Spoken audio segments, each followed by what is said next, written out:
चलिए शुरुआत करते हैं बेटा। और आज आपकी क्लास जो है जीएस फाउंडेशन में हिस्ट्री, और हिस्ट्री में मॉडर्न इंडिया, और मॉडर्न इंडिया में आपका टॉपिक चल रहा है रिवोल्यूशनरी एक्टिविटीज़, क्रांतिकारी गतिविधियाँ। हमने सारे बैकग्राउंड्स आपको क्रांतिकारी गतिविधियों के बताए थे, ठीक है।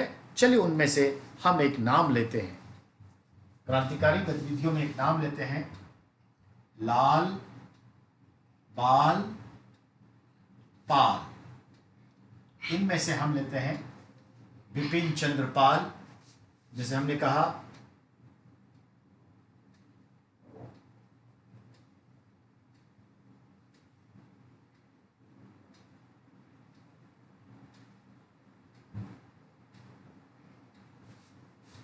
जैसा मैंने कहा था क्रांतिकारी यानी एक्सट्रीमिस्ट, यानी अतिवादी, एक्सट्रीमिस्ट कह लीजिए या गर्मपंथी कह लीजिए।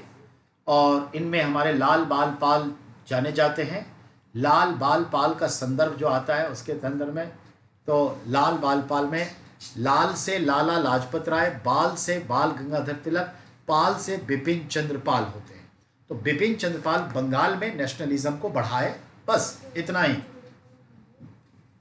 लाला लाजपत राय की कहानी हमने बयान कर दी, सैंडर्स, लाहौर कॉन्स्पिरेसी, सब, तो उनकी बात हो गई। हमें अब बाल गंगाधर तिलक पे बात करनी है, और सारा को सारा हम बाल गंगाधर तिलक पे समझेंगे।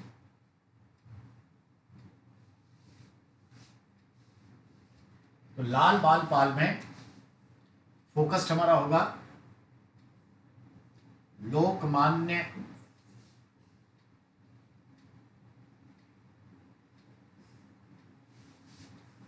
बाल गंगाधर तिलक, इनके बारे में बात करेंगे सारा का सारा। लोकमान्य इनको प्यार से लोग कहते हैं। चलिए इनके बारे में जानिए, 10 क्वेश्चन अच्छे हैं।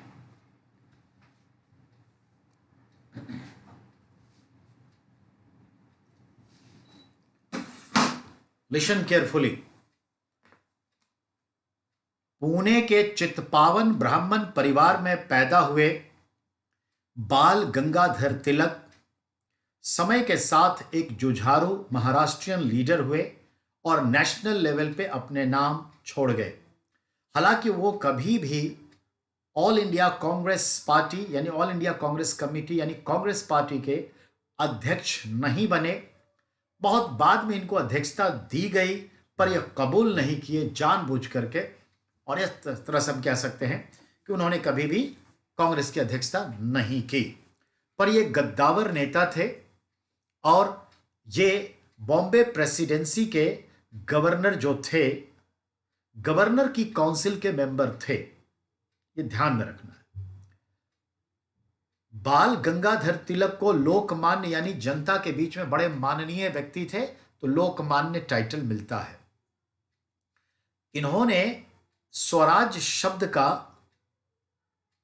राजनीतिक अर्थों में प्रयोग किया, क्योंकि स्वदेश और स्वराज का प्रयोग सर्वप्रथम स्वामी दयानंद सरस्वती ने किया, पर स्वराज का जो वास्तविक प्रयोग राजनीतिक संदर्भ में है वह बाल गंगाधर तिलक ने किया। उन्होंने कहा स्वराज हमारा जन्मसिद्ध अधिकार है और हम इसे लेकर रहेंगे, ठीक है। एक दूसरा, इन्होंने स्टेटमेंट दिया कि अंग्रेज शासन यानी ब्रिटिश हुकूमत एक दुस्साध्य बेलन है और हमें जितनी जल्दी हो उसे उठाकर फेंक देना चाहिए अपने कंधों से, इसका भार नहीं सहन होता। 2, तीसरा, यही वो शख्स हैं जो अमेरिका के क्रांतिकारियों ने उठाए थे एक स्लोगन, प्रतिनिधि नहीं तो कर नहीं, यानी अगर if no representative then no taxes, तो इन्होंने कहा प्रतिनिधि नहीं तो कर नहीं। यही वो शख्स थे। यह शख्स 1881-82 के आसपास, जब कांग्रेस की स्थापना भी नहीं हुई थी उससे पहले, दो अखबार निकालते थे, पब्लिश करते थे। दोनों के संपादक थे और प्रोड्यूसर भी थे, पब्लिशर भी थे। एक मरहठा या मराठा जो इंग्लिश में पब्लिश्ड होता, और एक केसरी जो मराठी लैंग्वेज में पब्लिश्ड होता। लोगों को जागरूक करते, सरकार के खिलाफ लिखते। ओके। 1893 में इन्होंने गणेश चतुर्थी उत्सव को, जो घरों में अपने अपने पूजे पाठ किए जाते थे, उसको बाहर निकाला और पब्लिकली सेलिब्रेट करना शुरू किया। यानी गणेश महोत्सव, यानी गणेश चतुर्थी, गणेश महोत्सव को पब्लिकली मनाने की शुरुआत किसने की? तिलक ने की। कब की? 1893 में। जस्ट आफ्टर 2 years लेटर 1895 में इन्होंने छत्रपति शिवाजी महोत्सव मनाने का आरंभ ही इन्होंने किया, जो उनके जन्मदिन 19 फरवरी को सेलिब्रेट किया जाता है, छत्रपति शिवाजी महोत्सव। आज ये दो बड़े महोत्सव महाराष्ट्र की सांस्कृतिक पहचान है, जो पूरे भारत की पहचान बनती जा रही है, खासकर गणेश चतुर्थी। इन दोनों के पीछे उनका मकसद था पुश अप नेशनलिज्म इन दी महाराष्ट्र और इन मराठियन युद्ध। मराठी युवकों में, मराठा क्षेत्र में राष्ट्रवाद को बढ़ाना, और इन्हीं के खाते में जाता है। तो ये चीजें हैं, तो याद रखना है। ये पॉइंट आप क्लियर हो गया।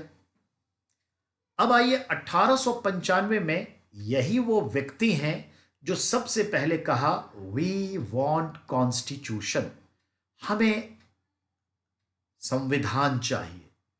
But he considered it verbally, मौखिक रूप से कहा कि हमें संविधान चाहिए, पर सर्वप्रथम इन्होंने ही मांग की। ठीक है। 1906 का कोलकाता अधिवेशन में पूरे चांसेस थे कि तिलक अध्यक्ष बनेंगे, पर इन्हें नहीं बनाया। और बुजुर्ग हमारे थे दादा भाई नौरोजी, उनको सेकेंड टाइम बनाया गया। तो देखा जाए तो जो तिलक के सपोर्टर थे वो घबराए, जोश में आए, पर तिलक ने कहा कूल डाउन, हो गया, इग्नोर कर दिया। अब 1907 में कांग्रेस का एनुअल कॉन्फ्रेंस गुजरात के सूरत में हुआ, और यहां पर तिलक को सबसे आखिरी में भाषण के लिए बुलाया गया। तो जो भाषण के क्रम में बुलाया गया, तो तिलक जब भाषण देने गए तो कुछ लोगों ने टमाटर, चप्पल, जूते फेंके, बेंच वेंच उखाड़ के फेंके। इससे गुस्साए तिलक के समर्थक ने उपद्रव मचा दिया, और हालात इतने बदतर हो गए कि सूरत अधिवेशन को स्थगित करना पड़ा, एडजर्न करना पड़ा। और सवाल, कांग्रेस का एकमात्र अधिवेशन कौन सा था जिसे स्थगित करना पड़ा? सूरत अधिवेशन 1907। कांग्रेस का वह अधिवेशन जिसमें फूट पड़ गई, गरम दल नरम दल बट गए, एक्सट्रीमिस्ट एंड लिबरलिस्ट दो गुट बन गए। 1907 सूरत स्प्लिट कहते हैं इसे, बटना। ये भी इंपॉर्टेंट है। अब हम देखते हैं 1908 में हमारा जो किंग्सफोर्ड जज को मारने का प्रयास, वध का प्रयास, हमारे एक 14 साल का लड़का खुदीराम बोस ने किया, पर असफल रहने की वजह से उनको फांसी की सजा मुकर्रर की गई। और फांसी की सजा जो मुकर्रर हुई, तो उसको हीरो बना करके हमारे तिलक ने ही मराठा अखबार में उन्हें बड़ा सा कॉलम में लेख लिखा, आवर हीरो करके खुदीराम बोस। अंग्रेजों ने कहा आप देशद्रोह कर रहे हैं, देशद्रोहियों को बढ़ावा दे रहे हैं। तो तिलक पर 1908 में ब्रिटिश हुकूमत ने केस डाला, ठीक है, एंटी सिडेशन एक्ट या सिडेशन एक्ट, जिसको आप क्या कहते हैं, राजद्रोह का मुकदमा। तो राजद्रोह का मुकदमा आईपीसी 124 ए और सीआरपीसी 153 के तहत डाला जाता है। इसमें आज भी एज इट इज 6 ईयर का प्रोविजन है, सेंटेंस टू जेल। तिलक को आईपीसी 124 सीआरपीसी 153 के तहत सिडक्शन एक्ट में राजद्रोह के मुकदमे के तहत 6 वर्ष का कारावास की सजा सुनाई गई, याद रहे। और इन्हें म्यांमार में मांडले नामक स्थान पर जेल में डाल दिया गया। तो म्यांमार में मांडले जगह है रंगून के पास, मांडले जेल में डाल दिया। उस जेल में रहते हुए भी अपनी सकारात्मकता को खत्म नहीं होने दिए और उन्होंने किताब लिखी, गीता रहस्य, जो गीता पर एक कमेंट बुक है, गीता रहस्य। That's good. 14 में छूट कर आए, याद रहे। सुरेंद्र नाथ बैनर्जी को भी सिडक्शन एक्ट के तहत 6 वर्ष की सजा मिली थी। तिलक को भी 6 वर्ष की सजा उसी कानून के तहत मिली। और आगे भी 1922 में चौरा चौरी के संदर्भ में गांधी जी को भी सजा इसी के तहत मिली। गांधी जी को हालांकि 1924 में फ्री कर दिया गया, तबीयत खराब अक्सर हो जाती थी, साधु संत टाइप के आदमी थे। तो गांधी को जब यह सजा दी जा रही थी तो कहा कि आपको माफी दिया जा सकता है, आपने कोई काम ऐसा नहीं किया है। इन्होंने कहा कि यही सजा हमारे सुरेंद्रनाथ बैनर्जी और यही सजा हमारे तिलक को मिला। आज मैं कृतज्ञ हूं इस सजा को पाकर कि आज मैं उनकी श्रेणी का व्यक्ति हो गया। तो यह सोच होती थी, क्योंकि वो सिर्फ अपने आप के लिए नहीं जीते, उनके कंधों पर भारत में हजारों हजार ऐसे लीडर पैदा करना था। तो जो लीडर अगर सिद्धांतवादी नहीं होगा, फ्यूचरिस्टिक सोच का नहीं होगा, भला उसकी नकल कौन करेगा, उसके कदम पद चिन्हों पर कौन चलेगा। लीडर का यह काम है, लीडर गढ़ते रहना, ताकि भारत को लीडर की कमी ना हो। और ये कांग्रेस पार्टी लीडर को ही खा जाते हैं, बस उन्हें डर सताता है कि शायद नेहरू परिवार को ही गला काट देगा, तो यहां कोई लीडर ही नहीं पैदा होने दिया। नतीजा ये हालत पैदा। और यकीन मानिए ये लीडर होते थे कांग्रेस में एक पर एक, और ये लीडर कब तक रहे, नरसिम्हा राव के समय तक लीडर बनते रहे। नरसिम्हा राव के बाद लीडरशिप खत्म होती चली गई और वो 10 जनपद के राहुल बाबा के लिए सबने त्याग नहीं दिया, सबका गला काट दिया गया, लीडरशिप को बढ़ने नहीं दिया। This is the reality. खास हालांकि पहले भी हुआ, पर ये खास कर। तो फिर ये लीडर कैसा जो अगला लीडर तैयार ना कर सके, वो लीडर कैसा, वो महेंद्र बाहुबली कैसा जो अमरेंद्र बाहुबली को तैयार ना कर सके। बात समझ आई? तो माइक लगता है लीडर अगर आने वाले लीडर से डर जाए तो लीडर कैसा, ध्यान रखिएगा इस बात। वही चीजें तो 14 में जेल से छुटकर निकले और फिर 15 में उन्होंने होम रूल लीग की स्थापना की और एक पार्टी को मुहिम चलाया, क्रांतिकारी गतिविधियों में अपने लोगों को शामिल किया, अपनी पार्टी के लोगों को।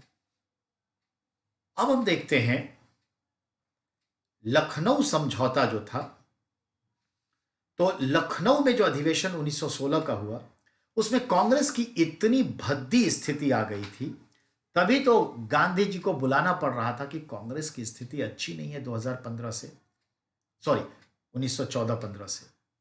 क्यों? गर्मपंथी चरम सीमा पर हैं और इनको कुछ भाव नहीं मिल रहा है कांग्रेस को। तो कांग्रेस ने देखा कि एक ऐसा लीडर आ जाए जो कांग्रेस का नैया पार लगाते, तो ये बुला के लाए गोखले जी। किसको?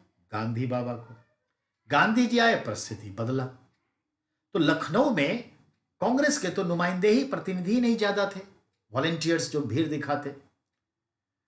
उसमें एनी बेसेंट के होम रूल और तिलक के होम रूल के पार्टी के कार्यकर्ता वॉलंटियर्स को शामिल किया गया लखनऊ में।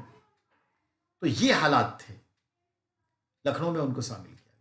तो मोस्टली होम रूल पार्टी के लोग थे। लखनऊ सम्मेलन 1916, एक तो ये पॉइंट हो गया।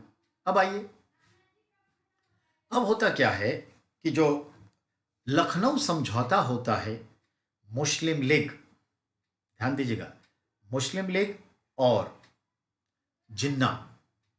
मुस्लिम लीग क्या है? जिन्ना की तरफ से। तो मुस्लिम लीग और कांग्रेस पार्टी के बीच में एक समझौता होता है लखनऊ में कि हम लोग मिल करके आजादी की लड़ाई लड़ेंगे, क्रांतिकारी गतिविधि करेंगे, एजेंडा साथ मिलकर तय करेंगे। इस दोनों को नजदीक लाया, जिसको लखनऊ समझौता कहते हैं। कौन? मुस्लिम लीग का कौन? मोहम्मद अली जिन्ना, और हमारी तरफ से बाल गंगाधर तिलक ने लखनऊ समझौता करवाया। ठीक है, अब आइए, इसी लखनऊ में हम देखते हैं जो सूरत स्प्लिट हुआ था, नरम दल गरम दल, दोनों को इकट्ठा करके एक किया। कौन? बाल गंगाधर तिलक और एनी बेसेंट के प्रयास से। तो ये तिलक पे हम फोकस कर रहे हैं, उनके क्वेश्चंस को समझाने की कोशिश कर रहे हैं। अब आगे आइए, अब हम देखते हैं कि तिलक को 1920 के आसपास, मतलब 1919 के लास्ट में ऑफर मिला कि अब तिलक अध्यक्ष बनेंगे। उन्होंने नकार दिया, क्योंकि अब तक बनाया नहीं और अब का क्या मतलब है। उन्होंने नकार दिया, और इस तरह से तिलक जो है फाइनली कहा कि मुझे वैलेंटाइन सिरोल के ऊपर केस करने के लिए लंदन जाना है, और लंदन चले गए, नहीं बने अध्यक्ष, ऐसी की तैसी। अब वैलेंटाइन सिरोल कौन है? ध्यान दीजिएगा, वैलेंटाइन सिरोल इतिहासकार रहा और अंग्रेज रहा, पदाधिकारी रहा। उसने एक स्टेटमेंट जारी किया और अपनी किताब में भी लिखा कि भारत में जो अराजकता का शुरुआत हुआ है उसके पीछे तिलक है। और वैलेंटाइन सेरोल ने या चेरोल ने तिलक के लिए कहा, father of unrest India, Bharat में अराजकता का जनक तिलक है। इन्होंने केस कर दिया कि मैं तो राष्ट्रवाद सिखाता हूं, मैं देशद्रोह की बात नहीं करता, मैं राष्ट्रवाद सिखाता हूं। और कहा आपने कैसे कह दिया, और डिफेमेशन का केस ठोक दिया, और लंदन चले गए उसे केस लड़ने के लिए, और जीत कर आए। ये थे आपके तिलक। और 1920 में इनकी मृत्यु हो गई। उनकी मृत्यु पर एक दो नहीं, महाराष्ट्र में, मुंबई में 20 लाख लोग इनके में शरीक हुए थे। 12 लाख बाला साहब ठाकरे के शव यात्रा में जुड़े थे, और बाल गंगाधर में 20 लाख लोग इनके साथ जुड़े थे। ये थे हमारे बाल गंगाधर तिलक। और जब तिलक की मृत्यु हो गई तो गांधी जी ने क्या कहा वो सुनिए। उन्होंने कहा, आज मेरा सबसे निकट का सहयोगी नहीं रहा। गांधी नरमपंथी के चरम सीमा पर, नरमपंथी के चरम सीमा पर, और ये गरमपंथी के चरम सीमा पर। एक ही रस्सी के दो छोर थे, आजादी के दोनों दीवाने थे, दोनों की अपनी स्टाइल अलग थी। ये चीजें थी। इसके बावजूद भी गांधी जी ये कहते हैं, ध्यान रखिए। और ये स्टेटमेंट पूछेगा ये किसने कहा कि मेरा सबसे मजबूत सहयोगी चला गया तिलक के मरने पर, तो आप महात्मा गांधी पर टिक भी नहीं लगाइएगा अगर आपको नहीं मालूम है। सोचा गरमपंथी कोई कहा होगा, इनका तो कोई मेल ही नहीं था। ये चीज नहीं, गांधी ने कहा। और तुरंत गांधी जी ने तिलक स्वराज कोष की स्थापना की। जैसे कोविड-19 आया और हमारे प्रधानमंत्री ने कोविड फंड स्थापित कर दिया, तिलक स्वराज कोष की स्थापना की और 6 मंथ के भीतर 1 करोड़ रुपए उस जमाने में चंदा इकट्ठा किया गया। और क्योंकि उन्होंने कहा था स्वराज हमारा जन्मसिद्ध अधिकार है, तो उनके नाम पर तिलक स्वराज कोष, ताकि अब हम स्वराज के लिए युद्ध लड़ेंगे। और शुरू क्या हुआ था? असहयोग आंदोलन, नॉन कॉपरेशन मूवमेंट चल रहा था। इस फंड के लिए देखा जाए तो ये जो नरगिस की मां थी, नरगिस जिद्दन बाई इसकी मां थी, और कलकत्ता की कोठी पे तवायफ थी, तो उनके यहां भी लोग जाते थे चंदा मांगने जहां तहां। तो इन प्रोस्टिट्यूशन या वेश्या कहिए या तवायफ कहिए, ये अच्छे शब्द हैं, तो तवायफ की कोठी में गए थे। गांधी जी को जिद्दन बाई क्लियर कही थी कि मेरी हार्दिक इच्छा है कि आप आइए और मैं सहर्ष चंदा देना चाहती हूं। गांधी जी उनके यहां नहीं गए क्योंकि उनको तवायफ की कोठी पर जाना ठीक नहीं था। वो गौतम बुद्ध थोड़े थे जो आम्रपाली के यहां रात्रि विश्राम भी करेंगे। ये साहस किसको होगा? लोग समाज को देखते हैं, अरे अपनी आत्मा को देखिए, सब ठीक रहेगा। वही हुआ। इसके बावजूद भी पूरे रथ में, उस टाइम में एक्का होता था, घोड़े वाला रथ, पूरे रथ में धन दौलत भर करके वो तवायफ इस तिलक स्वराज कोष के लिए धन दी। तो बेटा, भारत की आजादी की कहानी सुनना तो बड़ा अच्छा लगता है, पर उन संवेदनाओं तक पहुंचना बड़ी मुश्किल होती है कि किन किन ने किन किन दशाओं में अपने देश के लिए, अपने समाज के लोगों के लिए अपना कंट्रीब्यूशन किस कंडीशन में किया है, मायने रखते हैं। इसलिए देश की आज़ादी खोनी नहीं चाहिए। चाहे सत्ता में कोई भी कितना ताकतवर आदमी बैठ जाए, जो विरोध की चीजें हैं विरोध करनी चाहिए, पर तरीका अच्छा होना चाहिए, रोड पर नहीं, तरीके से। तो ये ध्यान में रखना है। ये आपके तिलक थे। इस तिलक के लिए ये 20 क्वेश्चन इंपॉर्टेंट है। इससे ज्यादा तिलक आपके लिए आएंगे भी नहीं, फिर तो बहुत हाई लेवल पर आपको जाना पड़ेगा। तो चलिए, तिलक को देख लिया, लाला लाजपत राय को देख लिया और पाल को देख लिया, तो ये चीजें हैं। अब हम बात करें तिलक वगैरह सब। हमने 1897 चापेकर बंधु रैंड और आमेहर्स्ट प्लेग अधिकारी की हत्या की। 1902 में अनुशीलन समिति की स्थापना दिल्ली में हुई, और अनुशीलन समिति पहला जो क्रांतिकारी संगठन था, और अनुशीलन समिति वालों ने ही लॉर्ड हार्डिंग पर दिल्ली में बॉम्ब फेंका जब उस समारोह से लौट रहा था, क्योंकि राजा का दरबार लगा था, हार्डिंग्स का दिल्ली दरबार। घायल हुआ, बच गया। इस अनुशीलन समिति वालों में कुछ थे लोग, राजेंद्र लाहिरी हमारे थे, रास बिहारी घोष थे। राजेंद्र लाहिरी को फांसी हुई और हंसते हंसते फांसी के फंदे पर चढ़ गए। किसके लिए?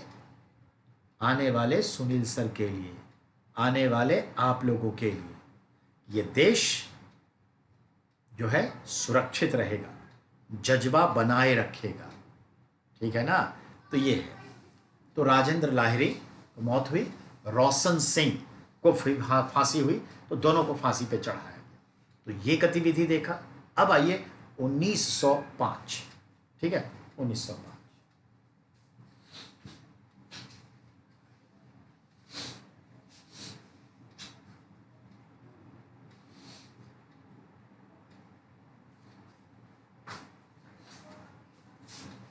अब देखते हैं 1905 में जो बंगाल का विभाजन, डिवीजन ऑफ बंगाल किया गया लॉर्ड कर्जन वाइली के तहत, वो आग में घी का काम कर दिया और क्रांतिकारी गतिविधि और बड़े रूप में, भयावह तस्वीर के रूप में सामने आया।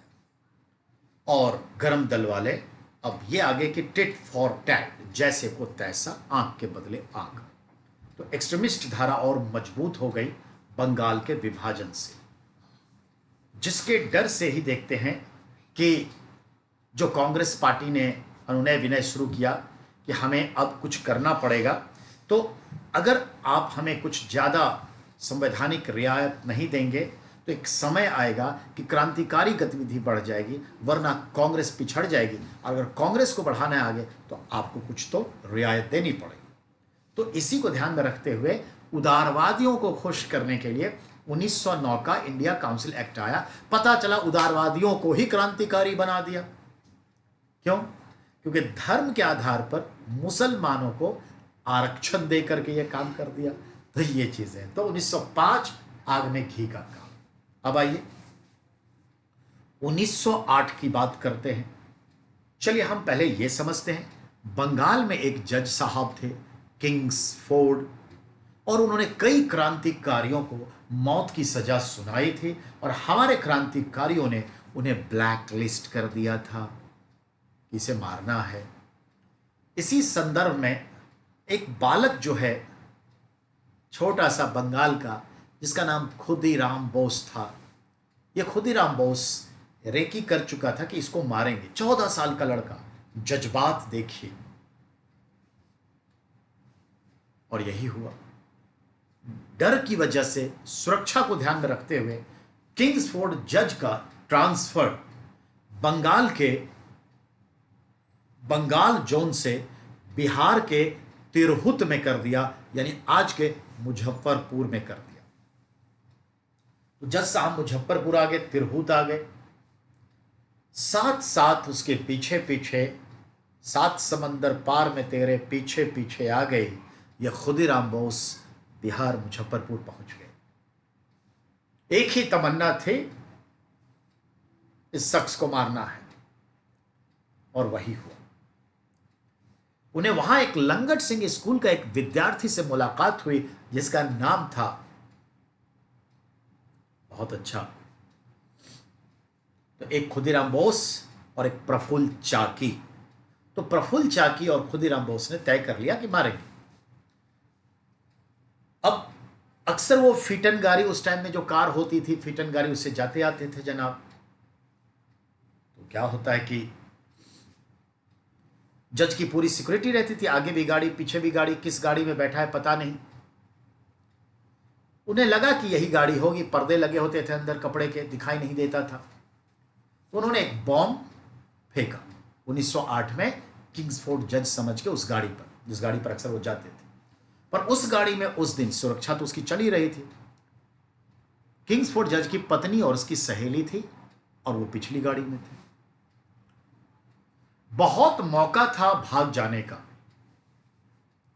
इन्होंने, खुदीराम बोस ने प्रफुल्ल चाकी को कहा, you have to go, Sholay picture के स्टाइल में, और भगा दिया। कहा कि देखो तुम मेरे साथ थे, तुम्हारा ये काम नहीं था, तुम मेरे साथ देने आए थे, मैं कह रहा हूं तुम जाओ। उसको भगा दिया और कहा कि चूंकि ये गलती मैंने की है, मेरा इरादा इसे नहीं मारना था, अगर ये मरी है तो गलती मेरी है, और मैं ये आरोप झेलता हूं, और रेडी टू अरेस्ट। ये 14 वर्ष का इस बालक के जहन में क्या मोरालिटी है, सोचनीय बात है। और वही हुआ, उन्हें अरेस्ट किया गया, मुकदमा चला 1-2 साल, और 16 साढ़े 16 वर्ष की उम्र में उन्हें फांसी दे दी गई,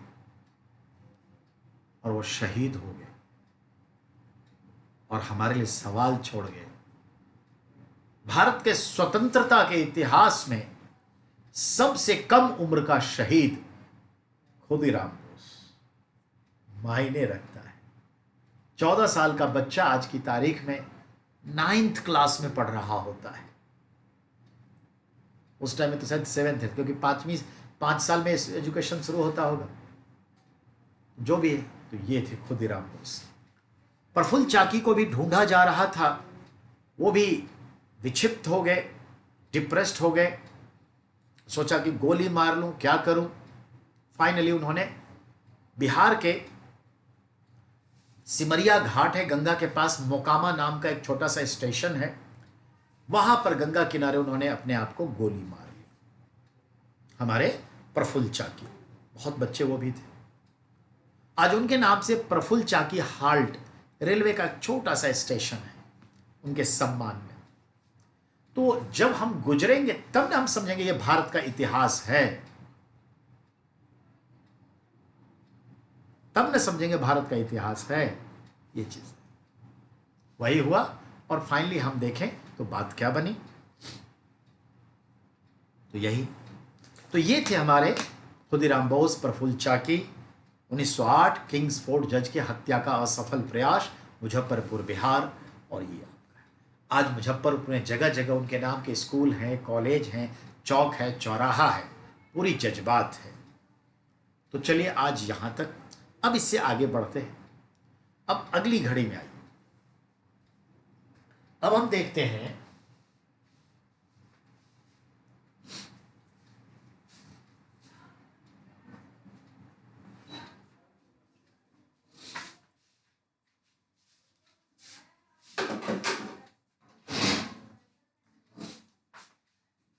अगली घड़ी, सुनना है गौर से। अब हम एक कैरेक्टर उठाते हैं सीरियली, ध्यान से सुनेंगे। पंजाब के सिख समुदाय को थोड़ा मन में ये दुख था कि 1857 की क्रांति में हमने भारतीयों का साथ नहीं दिया। उस पाप से वो मुक्ति चाहते थे, प्रायश्चित करना चाहते। तो ये सिख समुदाय जो कनाडा में, अमेरिका में रहते, सिंगापुर में रहते, उन लोगों ने मिलकर के एक संगठन बनाया जिसका उद्देश्य था भारत में गदर करेंगे, यानी बलवा करेंगे अंग्रेजों का खिलाफ। बहुत सारे सिख समुदाय के लोग शुरू से ही कनाडा अमेरिका रहते थे। उन्हीं में एक थे लाला हरदयाल। लाला हरदयाल ने यूएसए के सैन फ्रांसिस्को नाम के शहर में, जो वेस्टर्न कोस्ट पे है अमेरिका में, सैन फ्रांसिस्को नाम के शहर में 1913 में गदर पार्टी की स्थापना की। गदर पार्टी, ठीक है, गदर पार्टी की स्थापना की। और इस गदर पार्टी के संदर्भ में एक अखबार भी निकालते थे, काल। और अखबार में बड़े जोशो खरोशो की बात होती थी, बहुत चंदा इकट्ठा किए थे और गदर करेंगे, ये बात थी। तो सैन फ्रांसिस्को गदर पार्टी 1913, फाउंडर लाला हरदयाल जी। अब ये सोच रहे थे कि अब भारत चलना है और बगावत करनी है अंग्रेजों के खिलाफ।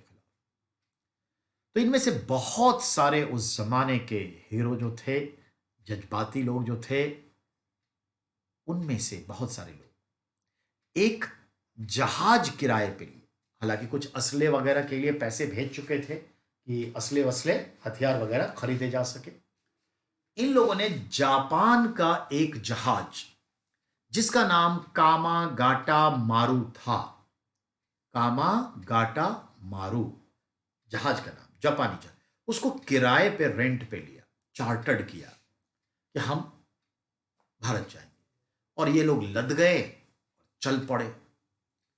अंग्रेजों को पता चल गया और उसने फरमान जारी किया, डिप्लोमेटिक रिलेशन के तहत अपने जितने देशों के साथ उसके जो भी संबंध थे, कि इस जहाज को कोई भी किनारे नहीं लगने देगा, नो एंकरिंग।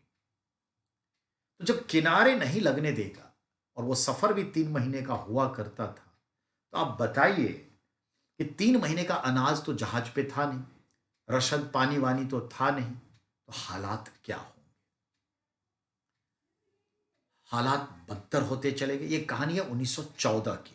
इस जहाज पर हालात बदतर होते गए, लेकिन सब लोगों ने तय किया कि अब मरना तो तय है, पर चलते रहो, मरेंगे भी तो अपने जन्मभूमि में, मातृभूमि में। रास्ते में कई लोग मर गए, बीमारी से, प्लेग से, भूख से, त्रासदी से, डिप्रेशन से, फ्रस्ट्रेशन से बहुत मर गए। कोई कितने तो समंदर में कूद के जान दे दी। पर कुछ हिम्मत वाले थे, बोले कि चलते रहो। और जब कलकत्ता बंदरगाह के पास ये जहाज आया, तो अंग्रेजों ने चारों तरफ से उसे घेर लिया अपनी बंदूक के नोक पर, सिपाहियों ने, और कहा कोई बचना नहीं चाहिए। समझ में आई? इस स्थिति को देखते हुए और भी कई लोग समंदर में कूद गए, हुगली नदी में कूद गए, बहुत मर गए। कुछ लोग कूदे और तैर कर किनारे आए तो पकड़े गए, और जो जहाज पर कुछ बचे रहे उन सबको पकड़ा गया। इन्हीं पकड़ में एक थे हमारे भाई परमानंद और एक थे हमारे सोहन सिंह भाखना। ये हमारे भगत सिंह के चाचा थे, सोहन सिंह भाखना और भाई परमानंद।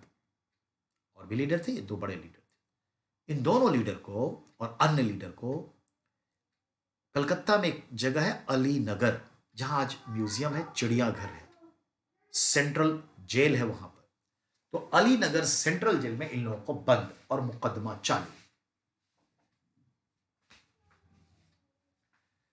अब इन लोगों को मुकदमे के तहत सजा मिली, देशद्रोह का 6 साल 8 साल 12 साल जिसका जो मिला। और इन लोगों को अब जहाज से कहां भेजा जाएगा? काला पानी, सेलुलर जेल, पोर्ट रोज आइलैंड, अंडमान निकोबार, ठीक है, बंगाल की खाड़ी में। तो ये भेजा जाएगा। इस ख्याल से जनरली उस जमाने में 15-15 दिन पर जहाज अंडमान के लिए जाता था। तो इन सबको सजा के तौर पर अंडमान जेल भेज दिया गया। सेलुलर जेल बहुत फेमस था, सजाए काला पानी, बहुत दंड। जो भी है 10-12 साल वो भी उन्होंने काटा। 3rd डिग्री से भी बदतर स्थिति में रखते थे और वापस लौटे।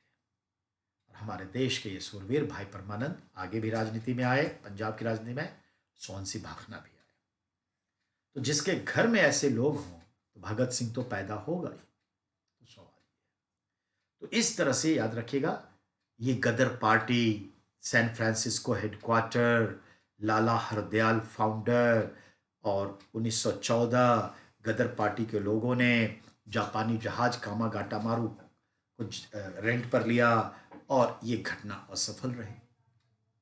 उनके तो जुड़े हुए गदर पार्टी से तो बड़े लीडर भाई परमानंद, सोहन सिंह भाखना, दोनों को सेंट्रल जेल और फिर अंडमान निकोबार सेलुलर जेल, फिर बच के भी आए। तो ये है हमारे क्रांतिकारी पुरुष पुरोधा, जो हमारे देश को आजाद कराने में तन मन धन सब लगा दिया। अब अगली कड़ी पे आएंगे और अगली कड़ी के संदर्भ में जो हमारी बात होगी वो होगी रॉलेट एक्ट। तो आइए बात करते हैं रॉलेट एक्ट। नेक्स्ट एक घटना को समझिए। 1918 में ब्रिटिश पार्लियामेंट ने एक कानून बनाया। उस कानून के संदर्भ में वहां के एक एमपी ने एक प्रस्ताव पेश किया जिसका नाम था मिस्टर रॉलेट। तो रॉलेट ने जो प्रस्ताव पेश किया उसे बिल को पास करके कानून बना दिया, रॉलेट एक्ट कहलाया। इस एक्ट में यह था कि इसे भारत में लागू करना था और 1919 में भारत में लागू कर दिया गया।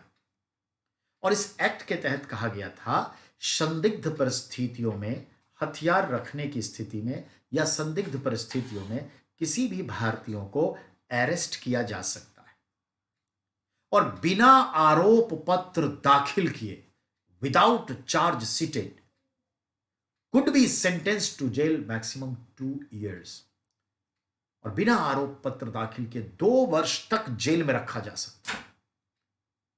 ये तो हमारे मूल अधिकारों को ही खत्म कर दिया, जीवन जीने के अधिकार को ही खत्म कर दिया, हमारी जो डिग्निटी है, गरिमा है, उसको ही समाप्त कर दिया। और गांधी जी तो थे भारत में, मोतीलाल नेहरू भी थे।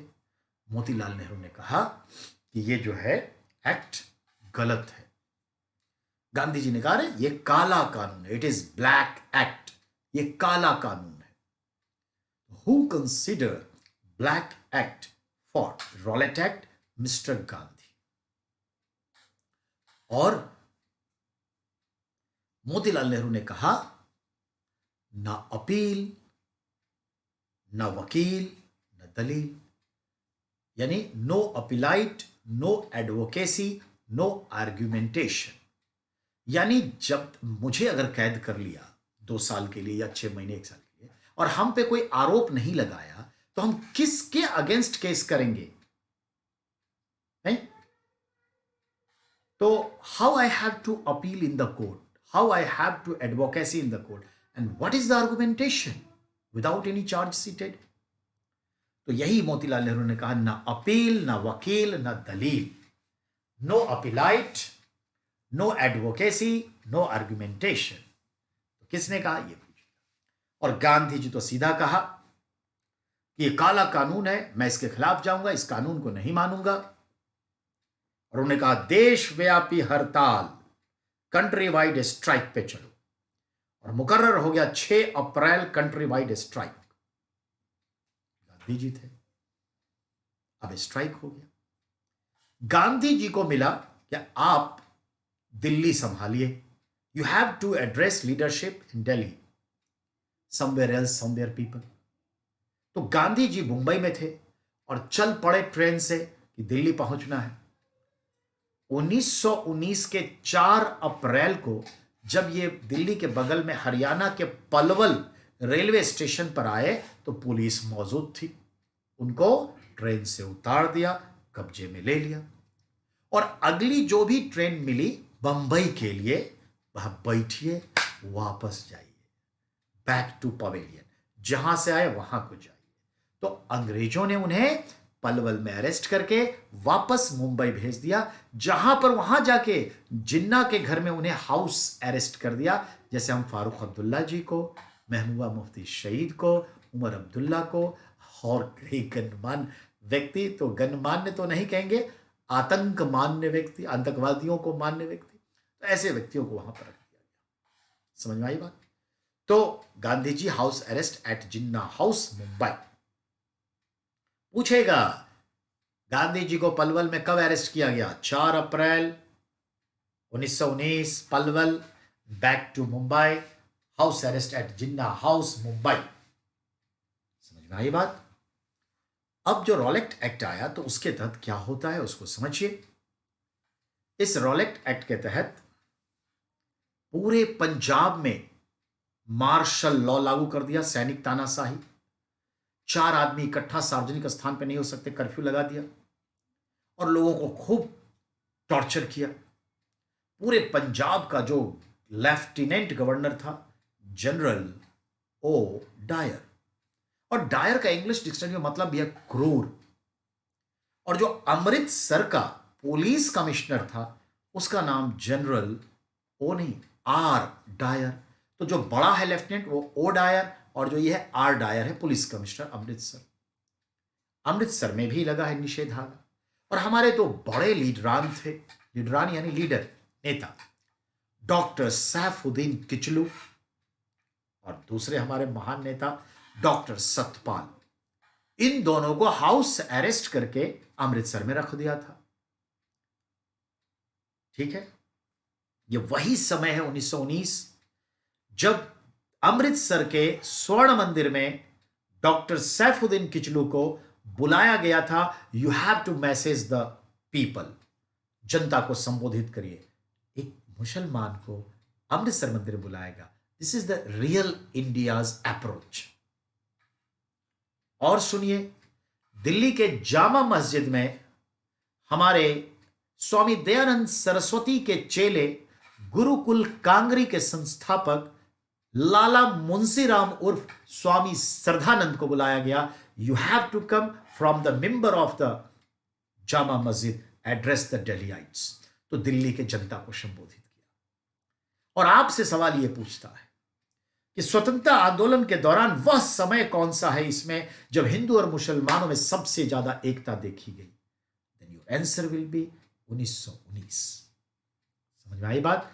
तो ये चीज था। एंड ये भी एक कोइंसिडेंस नहीं कहेंगे, एक संयोग है, विडंबना है, रेडिकुलस सिचुएशन है कि इसी स्वामी श्रद्धानंद को दिल्ली में सांप्रदायिक दंगों का शिकार होना पड़ा और वो मारे गए।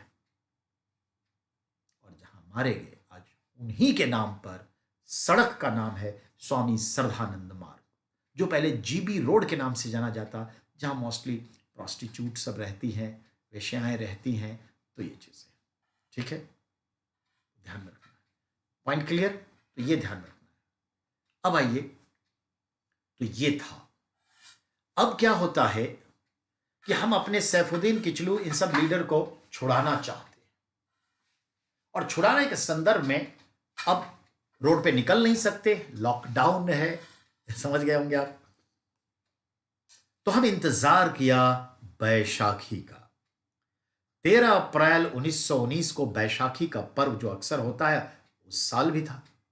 और हमने कहा कि बैसाखी में हम सब लोग मेले के बहाने इकट्ठा होंगे, प्लान करेंगे और अपने नेताओं को छुड़ा लेंगे बाई फोर्सली।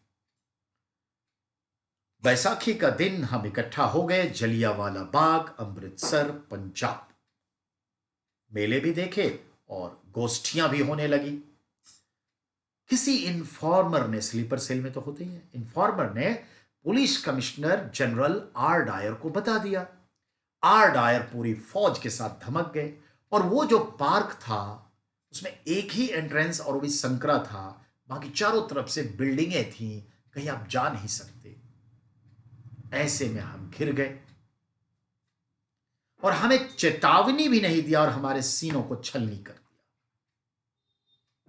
कई लोग कुएं में कूदने की कोशिश की, जो कुआं होता ही था उस टाइम में पानी वानी के लिए।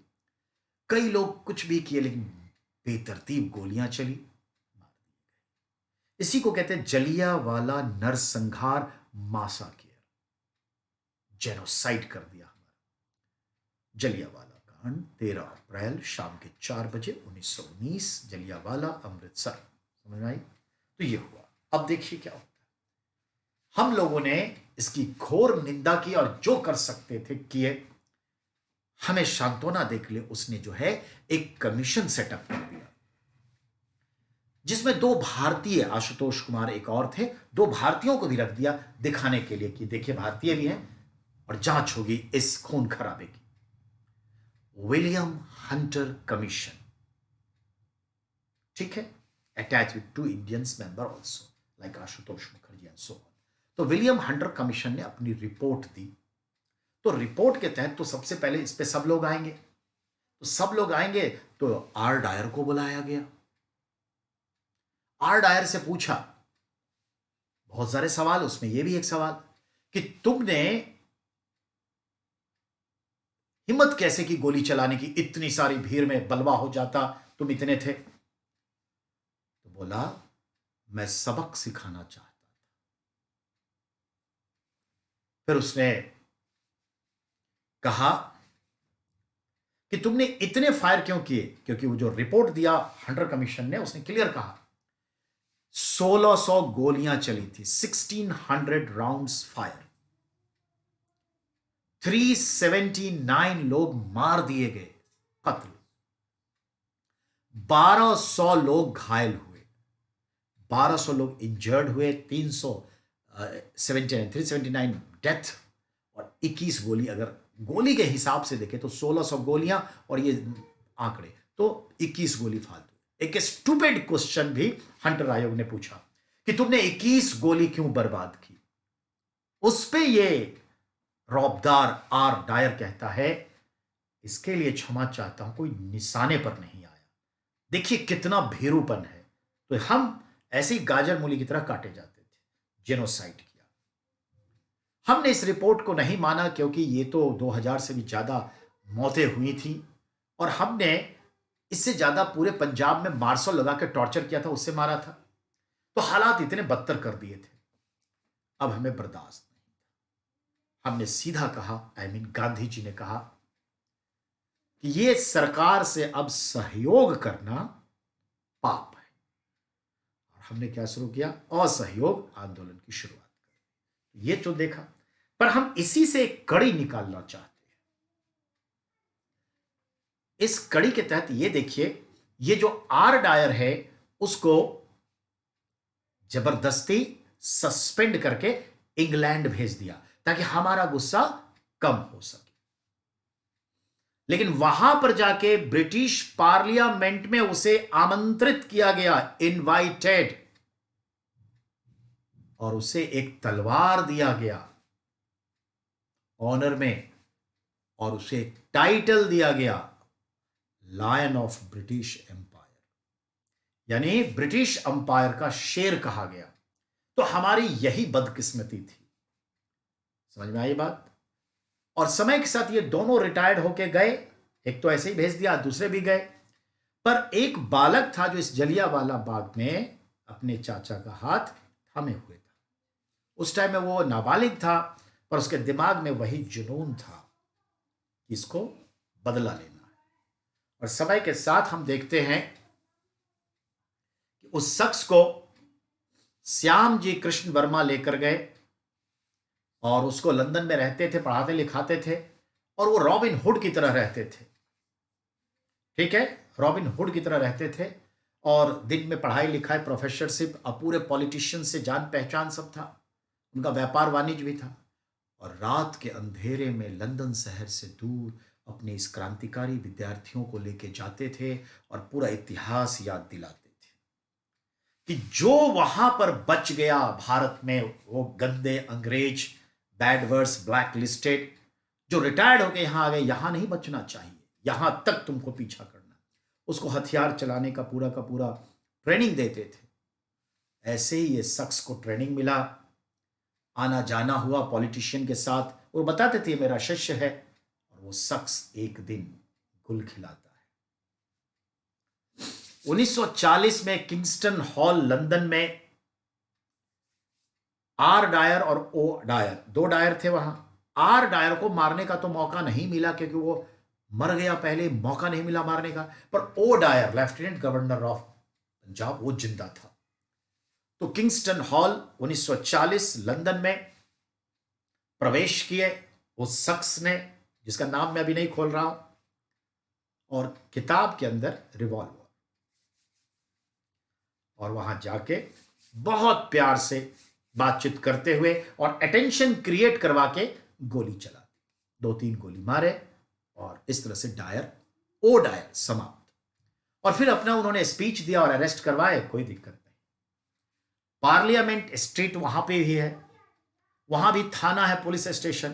तो लंदन के पार्लियामेंट स्ट्रीट पुलिस स्टेशन में एफआईआर लॉन्च की गई।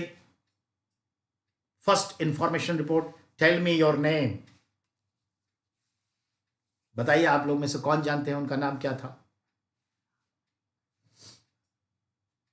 तो उनसे पूछा गया बताओ तुम्हारा नाम क्या है। बड़ा अच्छा नाम उन्होंने एफआईआर में लॉन्च करवाया, राम मोहम्मद सिंह। ये कोई और नहीं, उधम सिंह थे। ठीक है, तो याद रखिएगा, राम मोहम्मद सिंह, जो पूरे भारत को प्रतिनिधित्व करता है ये नाम, और ये कोई और नहीं, उधम सिंह थे, और खुशी खुशी से फांसी पर झूल गए।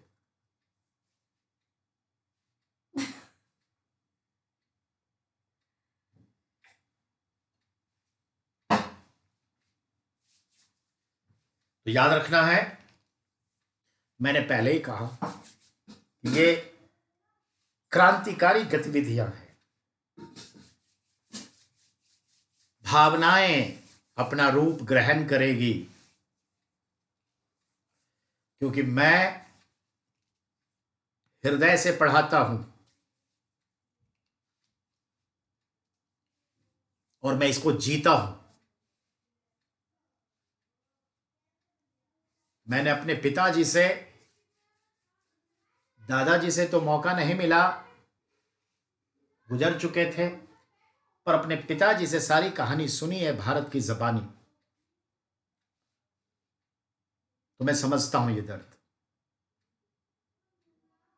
इसीलिए बेटा, हमें क्या है, हम 2 मिनट में कहानी बयान कर देंगे, यहां यहां क्वेश्चन है, दैट्स क्लियर, कोर्स कंप्लीट। पर जब तक किसी चीज को दिल में नहीं उतारेंगे, जब तक वो दर्द आपके अंदर में नहीं आएगा, सृजन की शक्ति नहीं बनेगी, क्रिएटिविटी नहीं आएगी। याद रखिए, तो ये थे हमारे उधम सिंह उर्फ राम मोहम्मद सिंह, और इस तरह से ये हमारे क्रांतिकारी सूली पर चढ़ गए। This is the reality of Indian diaspora, Indian life. ध्यान रखिए, एक पर एक लोग थे, आज भी हैं कुछ। चलिए, तो ये तो आपने देख लिया। अब अगली कहानी की ओर बढ़ेंगे हम, पर मैं चाहता हूं कि अब हम आगे ना बढ़े, क्योंकि ये परिस्थितियां अगली कहानी की धारा को थोड़ा सा स्लो कर देगी, क्योंकि इससे भी बड़े बड़े जज्बाती कहानी अभी है। इसीलिए ध्यान में रखिएगा बेटा। मेरा बेटा मेरे सामने खड़ा है और वो कह रहा है पापा आंख से आंसू आ रहे हैं। मतलब पूछ लीजिए बेटा, ये हमारे भारत के सारांश हैं, कहानियों के सारांश हैं। ये गिस्ट है इंडिया के स्टोरी का, भारत की आजादी का, जो मैं फील करता हूं। Thank you. कल मिलते हैं फिर। थैंक्स।